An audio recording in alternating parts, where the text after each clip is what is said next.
André Varin est auteur, compositeur, interprète natif de Buckingham. Il fait carrière dans la musique depuis l'âge de 12 ans et on le connaît pour ses nombreux projets à travers les années, dont Noir et Blanc et Chaque d'or. Depuis 2015, il parcourt le Canada et la France avec sa conjointe avec qui il a formé Folklofolie. Ces dernières années, il a fait un retour aux sources et enregistre de la musique country. André Varin, merci d'être à l'émission avec nous aujourd'hui. Merci de l'invitation. Je suis honoré. Je suis très, très content. Ben, c'est toujours le fun de te voir. Et puis, en préparation, je me disais, Colin, c'est quand la dernière fois que j'ai vu André? Je sais bien que ça a dû être dans le temps du Téléthon qu'on s'est vu la dernière fois. Ouais, moi aussi, j'ai l'impression. On parlait justement de l'équipe et tout ça, que je me suis rendu compte qu'elle avait changé. Mais c'est ça. Ça doit dater de cette époque-là, là, dans le temps du Téléthon. Oui. Ouais, hein? Puis, là, je sais pas c'était quelle année, mais ça te manque-tu un peu une grosse organisation comme ça? C'était rough, mais c'était le fun en même temps, il me semble. Ah, moi, j'ai adoré l'expérience. J'ai adoré l'expérience. J'ai rencontré des collègues musiciens extraordinaires. Je travaillais avec une équipe formidable aussi, qui était chapeautée par Yvon Brodeur, puis toute l'équipe là, avec Guy Charbonneau, Mm. Saumur, Coco, les femmes qui faisaient des décors exceptionnels. C'était une très, très belle expérience. Puis c'est drôle parce que en sachant qu'on allait avoir l'entrevue hier, j'ai comme un peu ressassé dans ma mémoire l'époque du Téléthon. Puis j'étais à la barre quand même une quinzaine d'années. Ah, tant que ça, ouais. Ah oui, j'ai fait 15 ans Ah ouais. tapé. Puis après ça, ben, ça devenait difficile parce que, écoute, j'étais tellement occupé. Il y a Ouais. des années que c'était très, très laborieux pour moi d'être présent puis de m'occuper de la. Ah, c'était. Non, fallait que je lâche ça parce que ça avait pas de bon sens. Mais j'ai adoré l'expérience. Il me semble que j'ai souvenir d'une fois, même, que tu avais un show la veille, comme à 15 heures de route d'ici, ou une affaire de même, puis tu avais roulé dans la neige pour être là pour le Téléthon le jour même. En 15 ans, on a eu plusieurs de Cette ces situation-là. éditions-là que c'était comme ça. C'était l'Abitibi. Je me souviens, à un moment donné, j'ai fait la route de nuit en grosse tempête pour être là à midi quand le téléphone partait. Ah non, c'était la folie furieuse. Ben, c'est ça, il y avait souvent comme des projets écoute, c'était en décembre, puis j'ai enregistré pas moins que 3 albums de Noël. Fait que ça te Hmm. dit un peu à quel point c'était une période vraiment charnière pour moi à cette époque-là. Mais j'essayais quand même d'être présent autant que je pouvais, mais il y avait tellement une équipe formidable. C'était drôle parce que je trouve que c'était bien monté, c'était professionnel. Puis là-dedans, l'équipe comptait peu ou pas de professionnels qui étaient habitués là-dedans.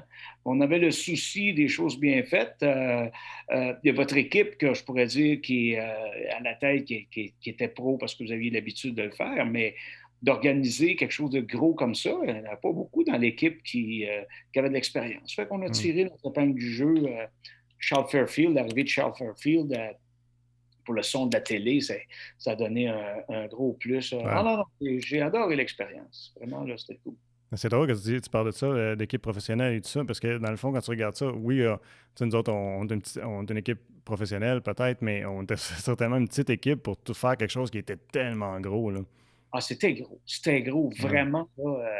Là, j'avais pas d'idée dans quoi je m'embarquais non plus, tu sais, mais de voir ça grandir comme ça, puis tu sais, c'est justement, c'est quand on avait nos réunions que, ah oui, il faudrait faire ci, puis ah oui, il faudrait faire ça. Mais la beauté de l'équipe, dans les réunions, il y a toujours quelqu'un qui avait la réponse. On n'a jamais été à oh, on ne sait pas comment on va s'en sortir. Ouais. Mais on a eu des sueurs froides. Je me souviens la première édition. La première édition, à un moment donné, il y a eu une coupure de courant qui est revenue genre 4 minutes avant, C'est vrai? au début du Téléthon. Je Peut-être te pas jure, là, je là, pense pas. ça faisait les 100 pas dans cette salle-là. Puis après ça, plus de bugs, c'est resté bon, c'est resté. Ah non, écoute, c'était ça a été des années vraiment formidables. Moi, j'ai adoré cette expérience-là. C'était une belle occasion aussi, je trouve, parce que je me souviens que tu t'occupais des artistes, puis c'était une belle fenêtre que tu donnais aux artistes pour venir présenter ce qu'ils étaient capables de faire aussi. Ben oui, ben c'était ça. Puis on essayait de garder ça. Tu sais, le mandat, on me demandait d'essayer de garder des artistes locaux le plus possible pour leur donner une vitrine, Mm. puis c'est ce qu'on a fait. Puis d'ailleurs, c'est pour ça que moi, j'aimais ça parce que, comme je t'ai dit d'entrée de jeu, ça m'a permis de rencontrer des musiciens extraordinaires. Qui faisaient un travail vraiment pro. Puis on était fiers parce que à un moment donné, tu sais, au début, ben, on se lance dans un téléthon, tu sais, puis les gens ont comme une espèce de une petite idée qui n'est pas toujours des fois positive, à dire, ouais, OK, ça va être quoi, tu sais. Mais dans les dernières années, je me rappelle qu'il y avait des artistes qui m'appelaient pour être dans la programmation, Ah puis ouais. oui, parce que, tu sais, il arrivait là, puis il y avait ce qu'on appelle dans notre jargon un backline, ça veut dire les instrumentales, le kit de son. François Péloquin qui faisait le son dans la salle.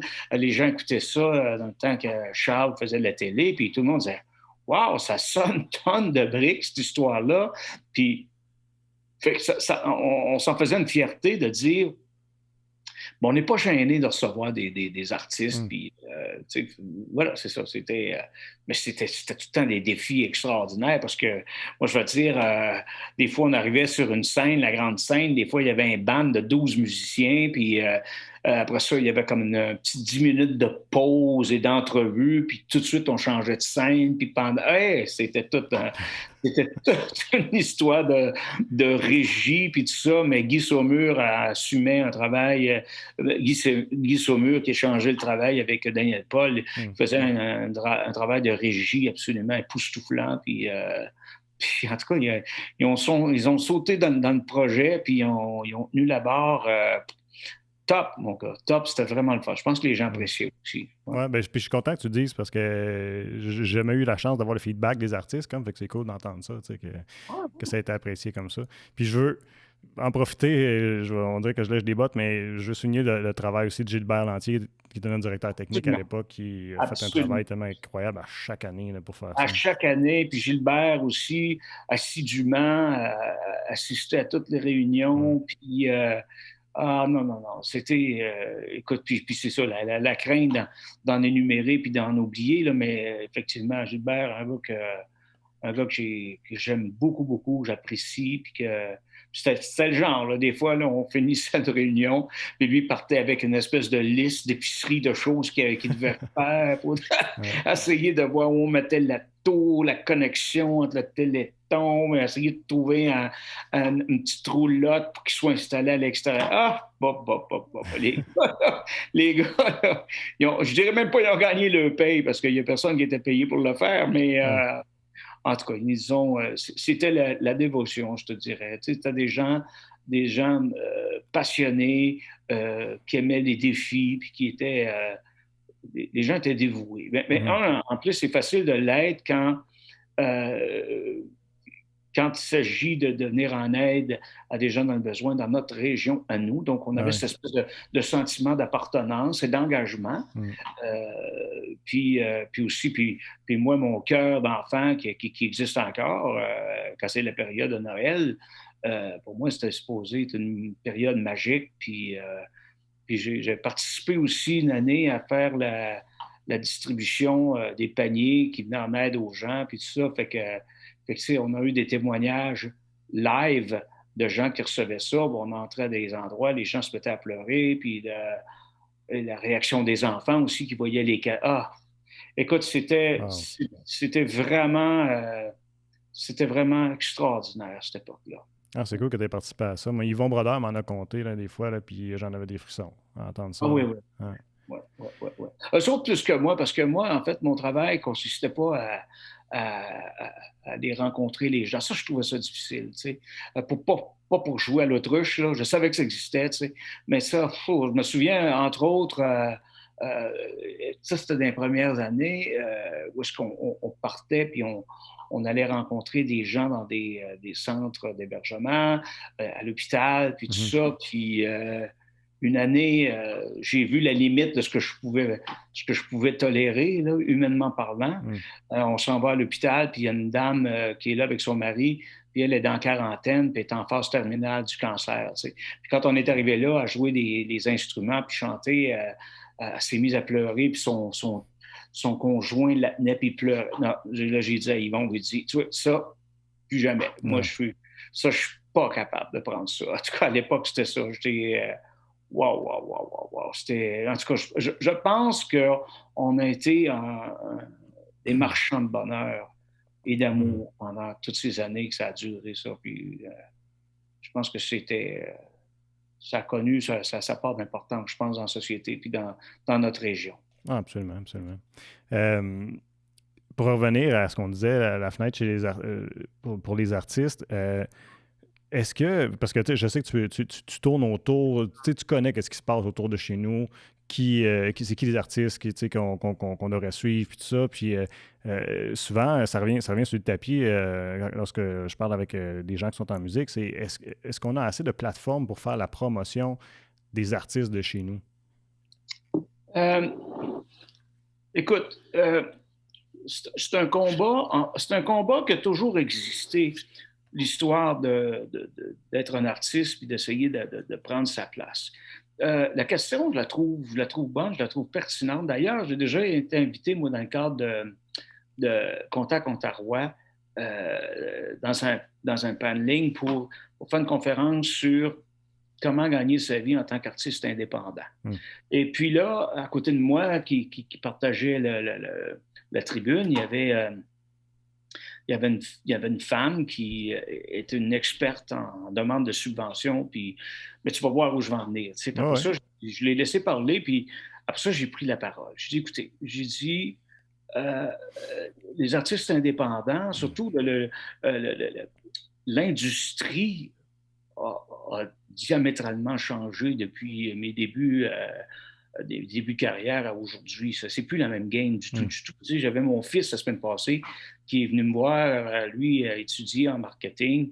Puis il est venu me coacher comment gérer, par exemple, Facebook professionnel, André Varin, artiste, puis à me donner des mots d'ordre. Là, tu n'affiches pas des niaiseries là-dessus. Tu sais, ton petit chat là, qui avait pas de gelée dehors, là, tu ne mets pas ça sur ta page.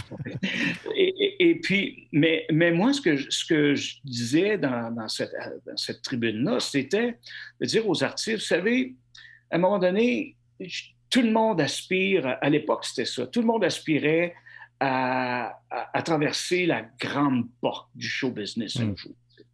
J'ai dit, vous savez, j'ai eu l'occasion de la traverser, cette grande porte-là. À l'époque de Noir et Blanc, il y en a des gens de ma génération qui vont s'en souvenir, on avait signé avec la compagnie BMG qui est devenue Sony. Donc, c'était un label majeur, qu'on appelle un major label international. Et puis, écoute, on était signés en même temps que les colocs. On était la même compagnie. Les colocs avaient sorti le projet de Jerry Boulet avant qu'il parte. Il y avait Gilbert Bécaud, il y avait Noir et Blanc, puis il y avait les colocs. Les colocs ont décollé, nous autres, on a planté. Alors, c'est pas toute l'histoire d'avoir la signature. Il y a tellement d'artistes comme moi qui ont été signés avec des majors et qui ont des histoires d'horreur à raconter. Moi, ça n'a pas été ça n'a pas été une histoire d'horreur. Mais là, j'ai dit, à un moment donné, j'expliquais à ces jeunes-là, je disais, à un moment donné, je me suis arrêté, puis pendant que j'étais à la queue leu devant cette grosse porte-là, je me suis comme penché de côté, puis je me suis rendu compte que sur le côté, il y avait un paquet de petites portes. Puis là, à un moment donné, c'est là que j'ai décidé, j'ai dit, attends une minute là. 50 petites portes, ça commence à faire une grosse porte. Parce que c'est l'avenue que j'ai empruntée, moi.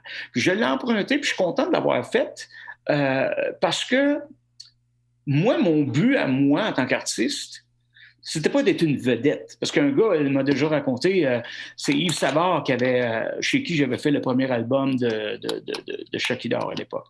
J'avais demandé, qu'est-ce que tu ferais avec ça? Fait que là, il me dit, écoute, André, il m'a posé une question. Veux-tu être une vedette ou tu veux être riche? Et puis là, alors que je suis rendu, là, je souhaiterais être riche. Là, ben, il signe pas personne. Puis il y a eu d'autres artistes, dont Yves Lambert, La bottine souriante. À un moment donné, j'avais dit, Monsieur Lambert, merci pour le beau chemin que vous avez tracé pour des musiciens de notre génération qui faisaient du folklore ou du trad. J'ai dit, c'est le fun. Puis il me demande, il dit, vous êtes qui? T'sais? Je dis, écoutez, je ne connaissais pas, je suis qu'un petit artiste indépendant. Il dit, il dit, l'avenir est chez les indépendants. Mais là, Puis c'est tout à fait normal parce que moins t'en fais, plus tu as besoin de faire. Et puis c'est sûr que tout le monde qui vont vouloir faire ou qui vont vouloir faire à ta place, ben ils vont vouloir le morceau de gâteau. Donc c'est pour ça que je me dis, qu'est-ce que tu veux? Tu sais, je veux dire, comme moi, là, aujourd'hui, j'ai 57 ans, je regarde la carrière que j'ai eue, puis que je continue à avoir, puis je veux dire, même à 57 ans, je suis plus occupé que j'ai jamais été même dans le temps, dans ma vingtaine d'années, tu sais. C'est, là, je vais oser donner un nom, mais je pense que tout le monde va comprendre le rapprochement. Est-ce que j'envie la carrière, mettons, par exemple, de Wilfred de Boutillier, tu sais? Puis je suis navré de donner le nom, mais je trouve que ça a été une carrière gaspillée. Et gaspillée parce que, écoute, il avait un talent immense, mais il est tombé dans l'ombre du gagnant de l'année suivante et ainsi de suite, tu sais.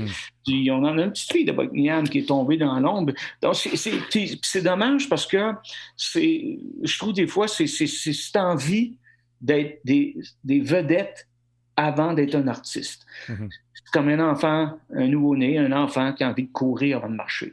Puis je trouve ça dommage parce qu'on pense que, hey, moi, je suis signé qu'un major, on a pogné le jackpot, on va s'en aller à toi et moi à la banque en riant, puis ça marche tellement pas comme ça.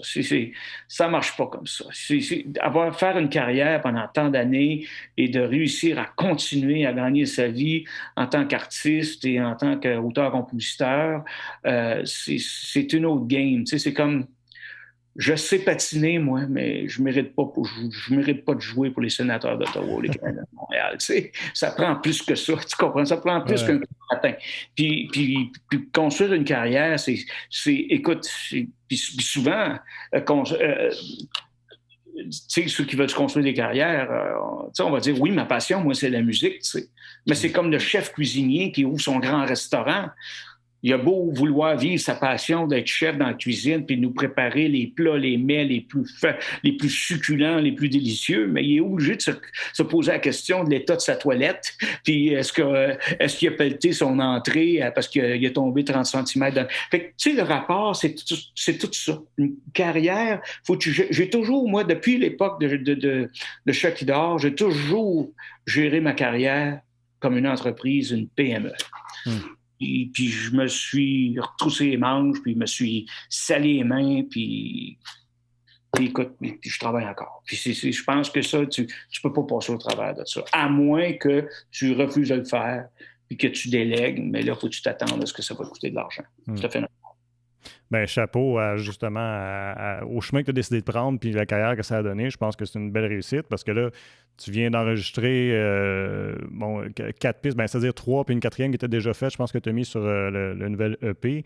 Là, je disais Mario Bouliane, d'ailleurs, on parle de vitrine. Mario est toujours bon, je trouve, pour souligner les artistes locaux. Là, je lève mon chapeau pour ça. Et il a parlé en bien de ton album, puis je trouvais ça intéressant, puis j'ai écouté les pistes qui étaient disponibles, j'ai bien aimé. Puis il disait dans l'article que tu étais un vieux routier. J'ai ri un petit peu, j'ai dit « OK, c'est-tu un compliment, ça? » ou ben, Oh, ben c'est du quoi? J'ai pas le choix que de le prendre comme ça, parce que je vais l'entendre souvent, tu sais. Comme j'ai dit dans une entrevue, c'est soit un vieux routier ou la plus vieille relève qu'on n'a jamais eue au Québec. mais c'est ça, ouais, il s'en est passé. Puis oui, Mario m'a fait un super bel article dans le droit cette semaine. Ouais. Mais une chose que tu lui as dit qui a retenu mon attention, tu as dit que tu faisais ta part pour perpétuer la qualité musicale dans le monde de la musique country. Ouais. Qu'est-ce que tu voulais dire par ça? Ben, c'est que moi, je pense qu'un artiste va être pris au sérieux, va être seulement pris aussi au sérieux que le sérieux qu'il va mettre dans son travail. Tu sais. Moi, c'est un peu comme, je me souviens, entre autres, quand j'ai commencé à travailler avec des pros, des agences, puis tout ça, tu sais, qu'ils me disaient, là, je veux un poster, là. Tu ne m'arrives pas avec un torchon dessiné sur un coin de table avec des photocopies que tu vas faire chez Bureau en gros. Puis ça voulait tout dire. Puis moi, ce que j'ai réalisé de cette époque-là, le souci du travail bien fait, c'est parce qu'il ne faut pas oublier une chose. Tu sais, les gens, des fois, le public comme tel, où les artistes vont donner une importance à monsieur, madame, tout le monde, des fois qui n'ont pas l'impact que ces artistes-là pensent qu'ils peuvent avoir sur sa carrière. Je m'explique. C'est sûr que l'importance d'avoir des gens qui nous suivent, qui nous écoutent, puis viennent nous voir dans un spectacle, c'est primordial. Mais à la base, qui va faire que tu vas avoir des vitrines, que tu vas être pris au sérieux, qu'on va se donner la peine d'écouter, qu'on va mettre sur des plateformes? Ce sont les gens de l'industrie, ce sont nos pairs. Ce ne sont pas monsieur, madame, tout le monde, là. Tu comprends? Mm-hmm. C'est sûr. Et moi, quand j'entends les gens, le monde ne sauront pas. Arrête des conneries comme ça. Le monde ne sauront pas. Tu sais, c'est comme si tu fais un spectacle, tu fais n'importe quoi. Le monde, ils ne diront pas « Hey, ta guitare t'a désaccordé. » Non, ils ne sauront pas ça. Qu'est-ce qui se passe? Mais ils vont savoir qu'il se passe de quoi de croche. Tu sais. Ouais. Fait que là, moi, je te dis, si tu as envie de faire un démo, tu vas aller te magasiner des tracks karaoké pour un démo. Fine, pas de trouble. Mais même pas ça, c'est un album. C'est boulot. Tu comprends-tu? C'est ce que je veux dire. Si tu n'as pas les budgets, puis en plus, tu pourrais même te permettre de ne pas avoir les budgets pour te faire un gros album, parce que sais-tu quoi? Jason Mraz, là, tu sais, guitare, voix, avec une petite basse, ça ne coûte rien, un projet comme ça, tu comprends-tu? Si tu as le bon monde pour le faire avec toi. Donc, ça veut dire, tu n'es pas obligé de te lancer dans des productions de on veut 12 musiciens, un brass section, puis non. Fais peu, mais bien. Que c'est mieux que beaucoup, pas bon. Donc, c'est ma vision à moi, tu comprends? Puis, mais je te rejoins. Puis ouais, excuse, vas-y. Non, mais c'est ça, parce qu'il ne faut pas oublier que le gars qui va recevoir ton album, là, ben lui, cette semaine, là, il n'a écouté 66. Là. Fait que c'est ça, là. Fait que là tes 1800 amis Facebook, là, quand ce gars-là a reçu ton album là, sur sa table, là, ben, tes 1800 amis Facebook là, ne peuvent rien pour toi. Fait que c'est un peu ça. Ce que j'ai trouvé, puis d'ailleurs, c'est très professionnel, très bien fait, encore une fois, comme à l'habitude, les derniers enregistrements que tu as faits. Mais ce que je trouvais, c'est qu'il y avait tellement une belle énergie positive. C'est comme, tu peux pas sourire en écoutant ça, tu sais. Est-ce que tu as volontairement voulu dire, comme apporter le sourire dans ton auditoire? Ben, écoute, premièrement, merci du compliment, j'en suis flatté. Puis il faut savoir, à la base, ce projet-là, c'est mon gros projet COVID. Puis je t'explique pourquoi gros, parce que en avril, je me suis construit un studio d'enregistrement à proprement parler ici dans la maison. Okay. Donc, ça a été tout acoustiquement, tout analysé, tout travaillé. J'ai mes panneaux acoustiques, mes bass traps. Puis ça, j'ai été coaché par Charles Fairfield qui est venu chez nous. OK, fais ça, cacan. Puis je suis allé lire des tutoriaux sur Facebook, tout ça, sur YouTube. Et puis, donc, ça a commencé par la construction du studio, puis après ça, l'écriture. Mais écoute, moi, là, ça fait 8 ans que je suis en amour par-dessus la tête. C'est l'amour mur à mur. Puis, ça paraît d'ailleurs dans tes textes. Oui, c'est ça. Fait que, je ne peux pas chanter le malheur. Là, puis il y a quelqu'un qui m'avait dit en entrevue cette semaine, il dit, c'est ton positivisme. Mais tu sais, je disais, à l'âge que je suis rendu, à 57 ans, je me dis, la vie a été bonne pour moi, en tabarouette. J'ai jamais été une vedette. Ça veut dire que je suis capable d'aller faire mon épicerie. Tout le monde me fout la paix. Il n'y a personne qui sait ce que je suis. Mais j'ai toujours bien gagné ma vie dans la musique. Puis ce qui me touche davantage aussi, c'est... il y a des sociétés qui m'envoient des chèques de royauté puis des droits d'auteur puis tout ça, à mon grand bonheur, comme l'album Belle Éclaircie, même s'il n'y a personne qui pourrait me nommer une chanson de cet album-là, c'était un succès planétaire pour moi. Je recevais des rapports d'argent de Soproc, des montants qui me permettaient de dire « Wow! je me bâtis un studio, puis je continuais à écrire des tonnes. Puis je lisais les rapports qui disaient que ma musique avait été écoutée en Grèce, en Italie, en Chine, aux États-Unis, au Canada. Wow! Fait que là, tu dis, mais ça, c'est la beauté du numérique. C'est que là, maintenant, il n'y a plus de frontières. Tu sais, je te disais, le show business a changé, mais à mon sens, pour le mieux. Ouais. Parce que, je veux dire, les gens maintenant ne vont pas juste vont pas juste dire moi, je vais consommer ce que le radio à réseau va me dire ce qui est bon et ce qui n'est pas bon. Ouais. Donc, ça veut dire que les gens s'autorisent le droit d'aller découvrir et puis d'aller connaître des artistes. Puis l'Europe, j'ai envie de parler un peu d'Europe. D'ailleurs, c'est ce que moi, j'ai toujours aimé du public européen, c'est que les Européens, c'est qu'eux autres, s'ils t'aiment, ils s'en foutent que tu aies vendu 30 albums ou 30 millions. Ils t'aiment, il va faire 300 kilomètres pour venir voir ton show parce qu'ils aiment ce que tu fais. Ah, mais ils sont passionnés de musique, les Européens. Ils sont passionnés de musique, puis récemment, dans mon écriture, je travaille beaucoup ces textes, puis on commence à me coller un petit type de poète, mais ça me touche, puis ça me... Parce que... Mais c'est ça. Écoute, Jean-François, pour être bien honnête avec toi, là, j'ai plus de plaisir à faire de la musique aujourd'hui que dans ma vingtaine d'années. T'sais. Ah, mais c'est cool. Mais c'est le fun d'entendre ça parce que souvent, une carrière va avoir comme un pic puis ça va descendre, alors que là, tu sembles être en ridant encore la vague de plaisir puis de créativité. Je vais continuer à jaser avec toi, André, encore un petit bout, si tu le permets. Là. Je pense qu'on a encore bien des choses qu'on peut se raconter, mais on arrive déjà là, proche de la fin du segment, là, je te disais, du 30 minutes qui va être télédiffusé à ma TV. Okay. Sur le web, vous allez pouvoir continuer à suivre l'entrevue. Je vous invite à vous y rendre. On est disponible sur la plateforme de YouTube. On est aussi en balado-diffusion sur Apple Podcasts et aussi sur Spotify. Et puis, sinon, là, allez au tvc.qc.ca. Là, vous allez pouvoir avoir toute l'information sur ce qu'on fait et en même temps, là, nous suivre là, dans nos différentes émissions. Donc, merci et à la prochaine pour tous ceux qui sont via à la télé. Merci.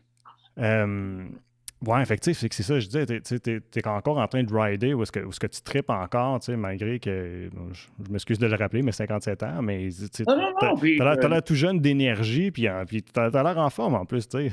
Oui, je me tiens en forme. J'ai ma maison, moi, c'est mon, comment je pourrais dire ça, c'est mon lieu d'épanouissement. Tu sais, j'ai mon gym personnel parce que j'aime m'entraîner. J'ai ma bibliothèque parce que je suis un passionné de lecture. J'ai mon studio d'enregistrement. J'ai mon... Tu sais, fait que tout est là. Puis je m'amuse dans mon chez-moi. Moi, je m'ennuie jamais. Puis... Puis c'est ça. Puis écoute, en fait, c'est un ami à moi qui est pédochirurgien qui m'avait dit, André, il dit, j'ai adoré ma cinquantaine, cette décennie-là. Moi, il dit, je l'ai adoré. Parce que j'ai compris ce qu'il voulait dire, c'est que quand tu as 50 ans passés, puis que tu as eu le loisir de pratiquer le même métier toute ta vie, ben, tu as comme l'impression que tu maîtrises ton truc, tu sais, je veux dire, c'est la cinquantaine, tes enfants sont partis, je veux dire, t'es rendu indépendant, t'as plus de responsabilité, c'est-à-dire, normalement, les choses, t'es moins endetté qu'à l'époque, puis c'est ça, sur le plan travail, tu maîtrises ton truc parce que tu l'as pratiqué toute ta vie, puis je suis un petit peu dans cette béatitude, si tu veux, d'énergie, puis voilà, moi, je fais ce que j'ai envie, puis c'est Willie Nelson qui vient de sortir un album, lui, que je pense qu'il a 112 ans, là, tu sais, puis dans une de ses chansons qui dit « La beauté d'être vieux, c'est que tu dois dire « Non, pas aujourd'hui, ça ne me tente pas. » C'est ça, puis je m'autorise ce droit de dire « Non, moi, je ne vais pas là. » Tu sais, puis en tout cas, puis sans me prendre pour un autre ou quoi que ce soit. Je suis pas à ma retraite quand même, mais c'est ça. La vie, là, elle me met sur une vague là, qui me fait vraiment triper. Là, tu sais. Mais est-ce que aussi, à travers les années, comme si tu regardes, mettons, justement, tu parlais de quand tu avais 20 ans versus aujourd'hui, est-ce que aussi, tu as une certaine confiance dans ce que tu produis? Donc, quand tu t'assois pour écrire, tu es pleinement confiant de ce que tu veux faire comme musique versus peut-être avant où ce que tu disais, tu avais dans ta tête, ben j'espère que ça va plaire aux gens ou j'espère que ça va faire. Tu comprends-tu, je veux dire? Oui, oui, tu as entièrement raison. Je regarde même à l'époque, les albums de Chuck Berry étaient très, très difficiles à catégoriser ou à cataloguer parce que les puristes country mais trouvaient ça trop trad et les puristes trad trouvaient ça trop country. Puis je veux dire, puis pour avoir entendu des histoires d'horreur dans le marché du country, il y a une ligne très, très tranchée, très tracée entre le country et le trad. Tu sais, fait que OK. faut y aller très parcimonieusement et avec beaucoup de prudence. Mais moi, je me suis donné ce droit-là. Puis écoute, on a connu la carrière qu'on a faite. Ce projet-là m'a emmené à travers le monde. Là, fait que j'en suis fier. Puis là, maintenant, mais je continue à vivre cet amour pour la musique traditionnelle avec ma conjointe Marie-Claude Gagnon. On a notre projet Folklophonie, qui est aussi un projet qui marche très, très fort, qui nous tient très, très, très, très occupés à tous les ans. Puis, hey, la vie est belle. Mais c'est cool, ça, quand j'ai vu ça, que tu faisais encore ça. Ben, je sais que tu le faisais dans le temps de Shakidar aussi. Tu allais dans les écoles, rencontrer les jeunes, les initier à la musique folklorique traditionnelle. Que- Comment est-ce que ça roule? Ben là, j'imagine qu'en temps de COVID, c'est une autre histoire, là, mais si on parle des dernières années, c'est quoi la réception des jeunes aujourd'hui à vous entendre avec une musique traditionnelle, tu sais, qui aujourd'hui, qui souvent, je pense que se perd un peu par on dirait que c'est plus la musique électronique peut-être, tu sais, qui pogne chez les Je serais, jeunes, là. je serais étonné. Ouais. Premièrement, les écoles ne sont pas fermées. Donc, ça veut dire que comme tu vois, cette semaine, non, j'ai 3 jours de culture à l'école à aller faire dans les écoles. Il y a une madame qui m'a téléphoné de la région de Fort-Coulonge. Elle m'a pris 45 ateliers. Ça veut dire 3 par jour pendant 3 semaines. Donc, ça veut dire que les écoles continuent à recevoir des artistes. Moi, cette Ah, année, cool. présentement, là, j'ai une année record de culture à l'école. C'est Et vrai? puis, la musique traditionnelle folklorique, parce que là, on parle de notre point de vue québécois. Mhm. Nous, là, à tous les ans, ma blonde puis moi, là, on va faire une tournée Folklophonie dans l'Ouest canadien, février-mars. OK. C'est 80 shows en 2 mois. 3, 4 par jour, des fois 5. Changement d'école, la route, on monte l'équipement, on joue, on part, puis tout ça. Puis cette musique traditionnelle-là, c'est qu'on fait beaucoup d'écoles d'immersion française ou des écoles francophones. Mais les professeurs, la majorité des professeurs qui enseignent dans ces écoles-là sont d'origine québécoise. Hmm. Fait que nous, quand on arrive là avec le violon, puis là, écoute, j'ai vu des profs pleurer de nostalgie parce que ça leur rappelait mon oncle, le père, le grand-père qui jouait du violon, puis ils sont moins exposés à ça parce que c'est dans un milieu culturel ils sont minoritaires, ces Québécois-là. Donc, non, c'est une musique qui marche encore très, très fort, qui est très appréciée. Mais culture à l'école, écoute, j'ai des écoles qui m'ont pris de façon récurrente pour mon atelier. Je donne un exemple, l'école Lord Elmer à Elmer, 6 ans de suite. Parce que les Wow. autres, c'est maternelle 1-2, ça veut dire OK. que ça circule beaucoup. Puis moi, sachant que je vais faire quelque chose, je vais faire une prestation dans une école qui m'ont déjà reçu, mais j'ai toujours le souci d'ajouter quelque chose de nouveau pour pas qu'il y ait l'impression que c'est du remâché d'une année à Mhm. l'autre. Mhm. Même chose avec les spectacles. Les spectacles, il y a des écoles, depuis qu'on va à Calgary, ma blonde puis moi, des écoles qui nous prennent à tous les ans. Puis ça, c'est inconditionnel parce qu'ils savent qu'une année, on va mettre ça on va mettre l'emphase sur les danses folkloriques. L'autre année, on va le mettre sur les chants folkloriques. Après ça, ça va être sur des instruments. On transporte toujours un paquet d'instruments folkloriques avec nous. Des bonhommes gigas, des ugly sticks, c'est un instrument percussif de Terre-Neuve, des cuillères. Puis, oh non, on se fait un fun noir, nous autres. Puis d'ailleurs, cette année, c'est le seul circuit, c'est le seul marché qui nous brise le cœur de ne pas pouvoir le faire parce qu'en fait, on aurait dû partir avant-hier là, pour aller faire cette tournée-là. Fait que là, c'est un Ouais. grand deuil cette année. Mais au Ouais. moins, c'est racheté j'ai beaucoup, beaucoup, beaucoup de culture à l'école à présenter. Puis d'ailleurs, on n'a pas tout perdu parce qu'il y a beaucoup de ces écoles-là qui vont nous prendre en spectacle en virtuel. Là. OK. Très particulier en virtuel, parce que je me souviens, j'ai eu la chance de vous voir le faire, de te voir le faire là, à l'époque de Shakidar, où est-ce que tu disais, vous amenez plein d'instruments, puis là, les jeunes les prennent, puis ils manipulent, puis ils jouent, là. C'est pas juste à s'asseoir pour écouter, là. Non, non, non, c'est ça. Mais là, au Puis ils virtuel, tripaient, là. c'est ça. Au virtuel, on met l'emphase sur les chants folkloriques, Hum. les techniques de chant, on va faire de la podorythmie, on va leur montrer des pas des pas de danse. Ils peuvent respecter encore les distanciations. Puis, écoute, il faut tirer son épingle du jeu. Je veux dire, tout le monde est Ouais. dans ce bateau-là. Donc, c'est sûr que tout ce qui s'appelle interactif, ben, il faut avoir de l'imagination. Tu sais. Je sais pas si tu avais vu ça passer. Moi, je suis Alan Cross là, qui fait des podcasts sur la musique au Canada. Puis il disait que il y a un rapport qui est sorti qui dit que les jeunes ils jouent de moins en moins d'instruments de musique à travers le pays. Assez que Fender a dû fermer pour la première fois certaines boutiques à travers le monde. Puis que paraît-il qu'ils favorisent, les gens vont favoriser maintenant, tu sais, les garage bands, tu sais, fait que là, les applications pour faire de la musique, tu sais. Fait que, je sais, peut-être que tu n'avais pas pris connaissance, peut-être que je te l'apprends, mais je trouvais ça désolant un petit peu de voir ça, puis en même temps, je trouve ça le fun parce que ce que vous faites, ben, ça a peut-être amené de l'intérêt aux jeunes, justement, à apprendre un instrument de musique à un moment donné, puis de l'essayer, tu sais. Ben, c'est drôle parce que ma blonde, elle, a pris un contrat cette année d'enseignement, enseigner la musique dans une école primaire ici au Tremplin. Puis je suis allé, ça fait 2 ans de suite que je vais faire des ateliers, puis des spectacles, puis tout ça. Puis il y a une couple d'élèves qui se sont achetés des cuillères, puis ils se développent des techniques, puis qui a dit à ma blonde, pas plus tard qu'hier, Hey, regardez, Mme Gagnon, ce que je suis capable de faire avec les cuillères. Puis tu le regardais faire, puis j'étais comme, ben oui, on tombe, c'est ton bien capoté. Fait que si on réussit c'est ce que je trouve la beauté, c'est des exposés à avoir des instruments dans les mains et d'avoir le résultat immédiat de ce que ça donne, d'avoir l'instrument. Ben c'est magique, ça. Puis Mm. si on peut perpétuer cette envie d'en faire, ben c'est gagné. Tu sais, c'est ça l'objectif. Faut pas arrêter. Je pense que c'est cyclique, ça. Je pense que c'est cyclique. Je pense qu'il oui, il va y avoir des Ça va jeunes revenir. qui vont opter pour l'ordinateur à la maison au show, mais je pense qu'il y a des jeunes qui sont actifs, il y a des jeunes qui vont vouloir faire de la musique, puis je pense pas que ça va disparaître. Ça va peut-être se calmer un peu, mais euh, j'y crois, en tout cas. Mm. Un peu comme les vinyles. Tu sais, les vinyles, ça a disparu, puis là, oups, ça commence à avoir une Ben ressurgence des oui, vinyles, c'est drôle, hein?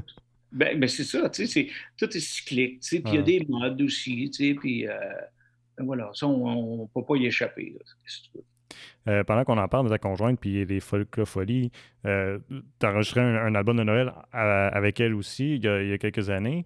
Ouais. Tu en avais fait, je pense, ben, tu en as parlé tantôt, c'est-tu 2 ou 3 avec Shakidar? Là? Combien d'albums de Noël t'as fait? En fait, on a fait 2 avec Chucky Dard, on en a 2? fait Ok, un bon, tu vois. ensemble, ma blonde puis moi. OK. Puis là, ben, on a eu la surprise de notre vie de voir combien est-ce qu'on avait de streams puis de personnes qui nous avaient écoutés sur Spotify, notre album folklorique puis de Noël. Fait que cette année, là, je viens de sortir mon album original, Mm. mais d'ici la fin de l'année, il va y avoir 2 albums Folklophonie, un trad puis un de Noël aussi. De Noël encore. Puis ça vient, Ouais, j'imagine, de ton amour. Parce que tu disais tantôt, tu tripais, tu sais, pour toi, la magie de Noël, tout ça, ça vient encore te chercher à 57 ans. ouais, oui, absolument. Mais là, il va y avoir même que d'un côté ou de l'autre, il va y avoir plus de pièces originales. OK. Ouais, ouais, ouais, ouais. Pour revenir au mini-EP que tu viens de faire, là, de ce que j'ai compris, tu vas sortir en 3. Il va y avoir 3 phases. Tu vas en sortir. C'était comme un projet en 3 étapes.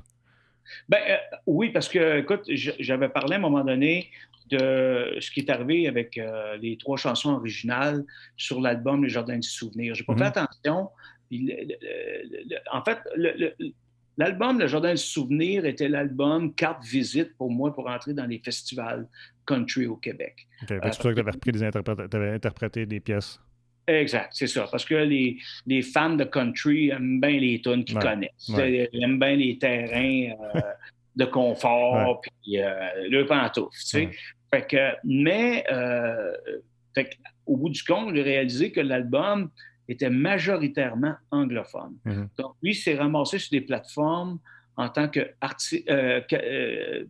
album anglophone. Donc, toutes les 3 chansons originales francophones, paroles et musique, des tunes que j'ai écrites, ont comme un peu tombé entre 2 chaises. Mhm. Alors moi, par le biais des EP, je veux ramener ces chansons-là pour leur donner la vitrine ou la visibilité qu'elles méritent, ces chansons-là. Je pense que ce sont des bonnes tunes. Fait que c'est pour ça que sur l'album Le temps de notre chanson, j'ai pris une des chansons Les Jardins de souvenirs et je l'ai mis sur cet album-là. Mhm. Puis j'ai mon deuxième EP qui est déjà prêt. Les tunes sont choisies, sont écrites, puis tout ça. Fait que ça, on va attendre après probablement l'automne prochain pour travailler là, présentement sur ce nouveau EP-là. OK. Est-ce que tu t'entrevois encore l'idée de faire des albums complets? Parce qu'on en voit de moins en moins, c'est moins populaire, mais en même temps, je me dis, tu sais, moi j'ai trippé sur des albums plus jeunes, tu sais, que j'ai jamais écouté du début Ouais, à la fin. C'est comme une aventure, tu sais, c'est un monde musical que tu apprécies pendant une longue durée. Est-ce que tu as envie de retourner à ça à un moment donné? C'est que l'avantage des mini-albums pour les artistes, c'est parce que, tu sais, on sait, toi et moi, que sur un album de 10-12 tonnes, quand on a 4 qui ont eu du airplay, t'es vraiment content, tu sais. Mm-hmm. Mais les 6 ou les 8 autres que tu as faites, t'as payé pour les musiciens pour le jouer, t'as payé pour le temps de studio, t'as payé pour l'impression, t'as payé, tu comprends? Donc, c'est très cher pour des chansons que, tu sais, qui se souvient de la troisième chanson du côté B d'un vinyle, même si c'était Hank Williams dans le temps, tu sais. Donc, c'est ça que, au moins, ça permet à un artiste de dire, au moins sur un EP de 3 ou 4 chansons, bon, ben, mettons, t'en vises 2, mais tu n'as rien que 2 qui ont tombé entre 2 chaises, tu sais. Ça fait moins mal que 6 ou 8, là, tu sais. Ouais. Donc, mais en même temps, moi, en tout cas, tant que je vais être dans ce marché-là, puis marché des spectacles, je vais vouloir avoir des albums parce que mon marché, c'est-à-dire du country et le marché en France, ce sont encore des consommateurs de CD. Donc, ils continuent à en acheter. Fait que je vais... pardon. Éventuellement, oui, je vais avoir ce ramassis, là, peut-être 2 EP sur un album, puis après ça, la balance sera ça. Puis là, après ça, il y aura des soirées de lancement, puis je suis comme un peu, parce qu'avec tout ce qui est arrivé, même les Jardins de souvenirs, j'ai pas eu la chance de faire un lancement officiel de cet album-là. Puis moi, tu me connais de l'époque, toutes les fois qu'il y avait un nouvel album, je produisais toujours un lancement, puis on invitait le public, puis on avait un band complet, puis c'était vraiment le fun, tu sais. Puis ça, je m'ennuie de ça, tu sais, parce que moi, j'aime cette drive-là. En fait, c'est drôle parce que moi, j'aime avoir le sentiment de bâtir quelque chose, de construire. Une fois que l'album est fini, moi, c'est fini. Là, j'écoute plus ça, je passe à autre chose, puis je fais le travail de promotion dessus parce que je veux qu'il marche, puis tout ça. Après ça, je vais bâtir un lancement. Bon, ben, allez, il faut trouver la salle, qui va faire la technique, quel musicien j'engage, on fait les répètes. Moi, c'est ça qui me tient en vie, tu sais. Le résultat final, ben, c'est le résultat. Une fois qu'il est fini, le résultat final, ben, allez, on pense à la prochaine bâtisse, au prochain bébé qu'on va mettre au monde. J'aime travailler la musique. J'aime pas juste la jouer. J'aime la travailler. Puis, c'est spécial que tu apprécies tant tous les à côté, la mise en scène, puis comme tu dis, les lancements, puis tout ça, parce que souvent, un créateur aime créer, faire l'écriture, puis faire la musique, mais le à côté, c'est comme un peu un fardeau. Oui, mais sauf que pour ceux qui le font pas, c'est que tu te mets à la merci. D'ailleurs, quand je te parlais de la tribune sur comment gagner sa vie en tant qu'artiste indépendant, moi, je disais, comme c'est beau faire une demande de subvention, mais tu sais, il y a tellement des projets qui étaient fabuleux, qui étaient extraordinaires, mais qui dépendaient d'une chose. Si j'ai la subvention, ça va se réaliser, ça va se concrétiser, mais si je ne l'ai pas, ça va tomber parce que moi, en tant qu'individu, je pourrais jamais me permettre ça. Moi, je trouve ça catastrophique. C'est pour ça que je vous dis, fais quelque chose qui est à la hauteur de tes besoins, de tes capacités et de tes moyens. Et je trouve ça très, très beau, moi, une Lamborghini, tu sais. C'est bien de valeur, mais je suis obligé de me contenter de ma Ford Escape. Mais j'ai un char. Tu sais, fait que c'est ça que j'ai envie de dire. Voyez plus petit, puis arrêtez. Tu sais, arrêtez de vous lancer dans des projets de 12 musiciens sur le stage. Vous allez faire 25 pièces par soir, tu comprends-tu? Puis vous êtes à la merci de ça, parce que, puis en plus, moi, c'est que en tant qu'artiste qui a porté un chapeau de producteur, un vrai producteur, c'est quelqu'un qui produit un show puis qui se trempe dedans. Là. C'est lui qui s'occupe de la promo, c'est lui qui s'occupe de la vente de billets, c'est lui qui s'occupe de la réservation de salle, puis tu sais. Puis, fait que moi, je suis en mesure de savoir qu'est-ce que ça représente, tu sais, comment on les appelle, les détenteurs de salles de spectacle.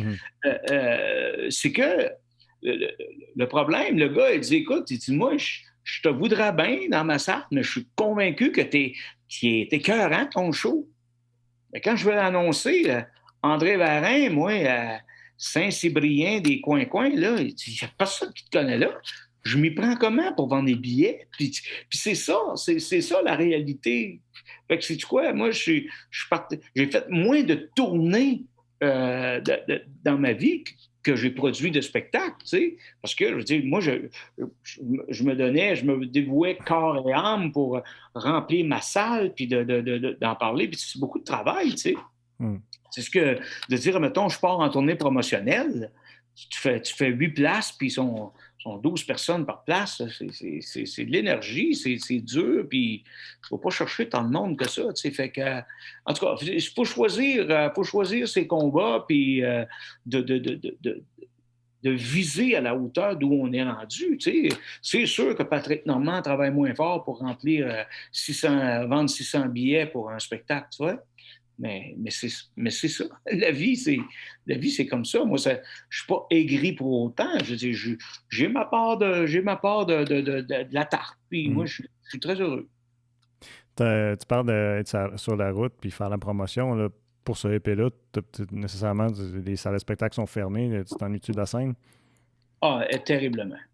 Terriblement parce que, je veux dire, c'est tellement grisant et enivrant. Cette espèce d'échange avec un public qui réagit par rapport à ce que tu fais, à ce que tu dis, tu sais, d'entendre un public rire parce que je viens de dire une niaiserie en 2 tonnes.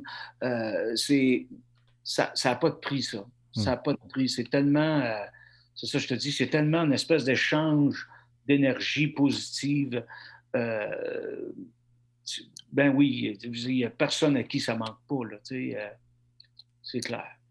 Puis en même temps, quand tu viens de produire quelque chose, du matériel nouveau, j'imagine aussi que c'est un peu un gauge pour toi de voir, OK, mais comment est-ce qu'ils réagissent à telle tune, comment est-ce qu'ils réagissent à telle partie de cette tune-là, de savoir, OK, tes hit and miss, si tu veux, de qu'est-ce que tu as produit, tu sais. Oui, bien, écoute, j'ai eu un beau cadeau au mois de décembre. Il y a quelqu'un qui avait décidé d'organiser des espèces de galas. Puis il m'avait choisi pour un des galas, de sa série de galas. Puis j'étais allé à Montréal, puis ça, c'était tout en virtuel, puis tout ça. Puis il y avait toute l'équipe sur le plateau, tu sais.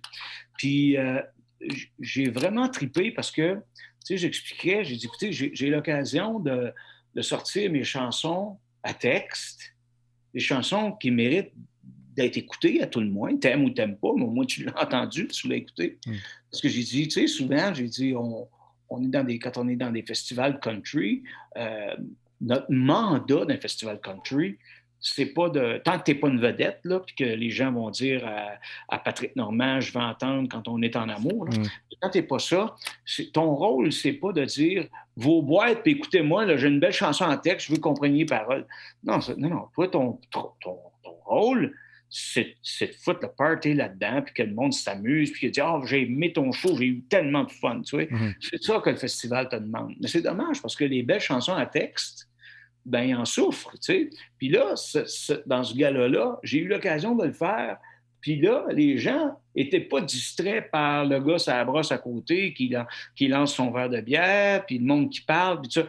Puis là, il y avait silence. Écoute, les gens m'ont fait des éloges que vraiment touchants. C'est qu'une madame qui disait tes textes de chansons, c'est comme une toile qui se dessine devant nous, puis ça parle beaucoup, ça, c'est imagé, puis wow, tu dis ça, c'est un beau cadeau, tu sais. Fait que je l'ai vu comme ça, à petit nombre, puis tout ça, mais ça me fait réaliser à quel point ça me manque. Mais ceci étant dit, j'ai autant de fun à chanter Great Balls of Fire, quand je vois tout le monde debout à leur chaise, puis en train de danser le twist, puis avoir du fun, tu sais, c'est ça. Moi, moi, je pense que je suis une bête de scène. J'aime la scène. J'aime avoir les pieds sur une planche puis dire, bon, ben, les prochains 45 minutes, c'est moi, là, tu sais, fait que, avec eux autres, là, tu sais, puis ça, ça n'a pas de prix, ça. Là, ce que tu fais, c'est classer country. Puis tu disais toi-même que c'est un petit peu difficile de classer ce que tu fais. Moi, personnellement, tu vois, je trouvais que ça sonnait plus traditionnel que country, tes dernières pistes. Comment tu décrirais là, les gens qui vont aller écouter ce que tu as enregistré dernièrement? Ben, avant toi, puis le temps d'une autre chanson, c'est très country. Oui. La chanson Fou de toi, qui commence avec le banjo, ça, c'est vraiment new country. Puis quand j'étais en période d'écriture, j'ai été vraiment branché sur une station de new country aux États-Unis. Ben, je veux dire, une station d'Ottawa, là, mais qui est des produits anglophones plutôt. Puis tu sais, j'écoutais c'était quoi. Puis là, j'ai dit, ah, je trouve ça cool, oui. Tu sais, fait que j'ai envie d'en mettre une, tu sais, puis j'ai envie d'en faire une New Country, puis c'est vraiment cool, tu sais. Elle commence avec le banjo, le violon de Tommy Gauthier est disjoncté là-dessus. Charles qui a fait les arrangements de brass section là-dessus. C'est vraiment cool. Tu sais, j'ai vraiment eu du fun à faire ça. Mais je te dirais, c'est country, partie folk, une chanson que j'ai faite pour mon père là-dedans, le temps d'une autre chanson. C'est ça. Non, je dirais que c'est country. Mais où j'en suis encore plus fier, c'est que 80% ou 90% de tout ce qui est captation sonore de ce EP-là, c'est sorti de mon studio. Oui, puis tu as joué à peu près tout. Là, sauf la guitare, la steel, puis le violon. Okay. Puis le brass. Tu sais, fait que j'ai participé dans tout ce qui est musical là, sur l'album. Ça, je suis vraiment content. Tu sais, fait que... Puis toujours avec Charles Fairfield qui fait un travail. Charles, c'est mon mentor. Moi, ce que j'aime de Charles, tu sais, les deux, nos âges respectifs, lui 67, moi 57, c'est que on n'est pas resté dans un carcan de nous autres, on voit ça comme ça. Non, tu sais, on a le souci de dire OK, aujourd'hui, ça ressemble à quoi? C'est pour ça, d'ailleurs, l'importance pour moi de la tonne New Country, tu sais, parce que je voudrais pas que les gens disent ça ressemble bien gros à la tonne que tu as faite il y a 12 ans. Tu sais. Non, tu veux bouger, tu veux évoluer. Pardon, tu veux. Oui, mais tu peux pas réinventer la roue, évidemment. Là, tu sais. L'album trad qu'on va faire, ça va sonner comme du trad. Tu sais. Mais ben c'est ça, le souci d'avoir le petit quelque chose d'original, de plus nouveau, puis de moins remâché. C'est ça, c'est juste ce souci d'amener des saveurs nouvelles dans ce que je fais. Comme ça fait longtemps que vous travaillez ensemble, est-ce qu'il permet des fois, Charles, de faire remarquer des choses, de dire ben, regarde, je pense que tu devrais pousser un peu plus dans ce sens-là, André, ou non, ça devrait aller plus dans telle direction? Écoute, premièrement, Charles, c'est un musicien sous-estimé. C'est un grand musicien. Écoute, ils ont lancé à un moment donné, il y a une série qui est passée à, je pense que c'était Netflix, Westworld. Puis cette série-là, à un moment donné, on a lancé un concours de compositeurs de scores de films. Ah oui, je l'ai vu passer, oui. Ben, allez écouter, faites ça, le Westworld Contest, Charles Fairfield. OK. Allez écouter la musique qu'il a faite pour ça. C'est à tomber d'un pommes. Ah ouais. C'est un arrangeur, un musicien, même il compose des trucs, là. Aïe, aïe, aïe, aïe, aïe, aïe. Tu sais, c'est son style à lui, là. Ça fait plus, je te dirais, ça fait plus... son nom m'échappe. Ça c'est les 57 ans. Ça m'arrive aussi à 43. Un peu le style qu'on disait En tout cas, il y a sa saveur à lui, des chord changes, ses agencements d'accords. Oh non, c'était vraiment... Frank Zappa, j'allais dire. Ça fait Frank Zappa, en termes d'arrangement, il fait ses guides, il fait des chordings hallucinants. Tu sais, moi, j'adore ce qu'il fait. Puis, oui, il y a ses conseils qui va dire « Ah non, ça c'est remords. » Tu sais, va là à la place et puis tu fais ça, puis tu dis « Ben oui, c'est winner cette affaire-là, c'est tellement... » Puis tu sais, moi, je suis ouvert à ça. Tu sais, moi, j'ai tout le temps eu... je pense qu'une des raisons pourquoi les gens ont souvent aimé travailler en studio avec moi, c'est que moi, à partir d'un moment, je vais jouer quelque chose de la guitare ou je vais chanter quelque chose, puis que c'est bon, allez, on recommence. Tu sais, je ne commencerai pas. Ouais, mais c'est parce que vous savez, c'est parce que là-dedans, ce que j'ai voulu faire. Non, quand tu es obligé d'expliquer ta joke, là, change-la, parce que c'est pas drôle. Tu sais. Puis dans la musique, en studio, c'est la même chose. Si tu vois des grimaces, là, refais ta track parce que c'est pas bon. C'est pas ça que tu veux. Tu veux entendre des yes, c'est dans le fond, puis ça, moi, j'ai cette ouverture-là en studio. J'aime devenir quasiment comme un instrument aussi, tu vois. Puis catalyseur, qui dit, ben c'est ça, moi, il n'est pas peur de me filer, là, tu sais. Puis on se donne le droit de se tromper, tu sais. Essaye ça, mon Dieu, non, OK, oublie ça, tu sais, mais on l'a essayé. Fait qu'on sait que ça marche pas ou on sait que ça marche, tu sais. Fait que, voilà. Si les gens qui nous écoutent veulent aller écouter ce que tu as fait dernièrement, où est-ce qu'on peut t'écouter? Ben là, il y a, sur Spotify, c'est là, il y a iTunes. Les gens qui voudraient se procurer le EP peuvent m'écrire en privé sur ma page professionnelle, André Varin artiste sur Facebook, mais j'ai mon site Internet aussi, andrevarin.com. Les gens peuvent suivre aussi le calendrier. C'est ça, ils ont juste à m'écrire en perso. Puis moi, j'envoie ça, bien évidemment, étant donné que c'est numérique, là, il n'y a pas d'album physique, fait que j'envoie ça, moi, via WeTransfer, puis et voilà, c'est fait. Ils m'écrivent comme ça en privé.